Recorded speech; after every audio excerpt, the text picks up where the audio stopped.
Yes, we do. And right on. Yes, free Mumia Abu Jamal. If you don't know who that is, give them a Google. There are scores of people who are still in prison from the Black Panther Party days. There are people who are in prison right now for the Black Lives Matter uprising, the George Floyd uprising, marches, demonstrations, and actions that took place then. The United States always has and always will target freedom fighters. From union organizers to Black liberation movement to people who are fighting for the independence of the colonial nations under the U.S., such as Puerto Rico and Guam.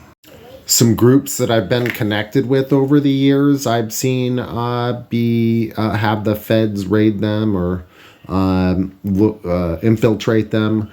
Grannies for Peace, who knitted.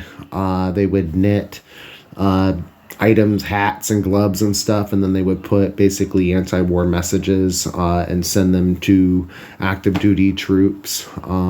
They were infiltrated like 10, 15 years ago by the feds. Broward Anti-War Coalition in Florida had feds infiltrate them. And we're talking, I mean, just setting up peaceful demonstrations. I mean, that will bring the feds to you. Didn't the feds just recently raid a Black Liberation Movement organization for being pro-Russian?